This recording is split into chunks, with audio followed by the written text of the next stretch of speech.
Salut Japan Car, ici I Love Japan. J'ai finalement réussi tant bien que mal à brancher un autoradio à l'extérieur. Comme je l'ai expliqué, donc là j'ai mis un petit autoradio de test pour vérifier si ça fonctionnait en attendant d'acheter ce qui va bien. Comme j'expliquais, là le bloc autoradio d'origine intègre également les commandes de clim. Donc il n'est pas possible de le séparer. Donc il faut passer par l'entrée CD aux du chargeur CD pour pouvoir injecter en fait un son dans l'ampli d'origine, d'autant plus que l'ampli d'origine est un ampli avec les voix qui sont filtrées dedans. C'est-à-dire que les woofers, les tweeters ont des sorties différentes au niveau du câblage du faisceau du véhicule et donc remplacer l'autoradio avec les sorties d'origine d'un autoradio qui sont non filtrées, ce serait un peu galère. Donc le problème c'est que cette partie aux là dialogue via un bus I2C aux équipements qu'on connecte, donc il faut absolument un équipement qui soit reconnu pour pouvoir basculer dessus. Donc aujourd'hui là j'ai sur ce faisceau là j'ai un X-Car Link de branché mais qui fait que lecteur MP3 et qui émule un chargeur CD et qui a ses limitations comme par exemple devoir nommer ses répertoires 1, 2, 3, CD 1, 2, 3, 4, 5, 6, etc. Et il n'y a pas d'affichage de pistes, quoi que ce soit. Et donc là, je voulais mettre un autoradio en type Android avec la possibilité de mettre la caméra de recul, Waze, lire des flags, des MP3 et pourquoi pas des clips vidéo. Donc là, je suis en train de faire un petit test de branchement. Donc là, j'ai tiré un plus 12 volts permanent directement depuis la batterie. J'ai fait quelques photos du montage, vous verrez cela.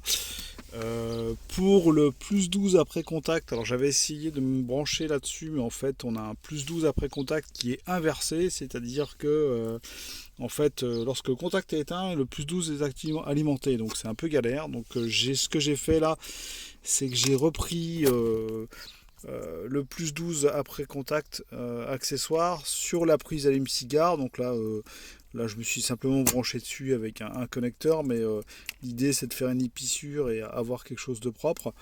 Et donc j'ai des câbles RCA de la sortie autoradio qui sont branchés en fait à la place des sorties audio du lecteur X-Car.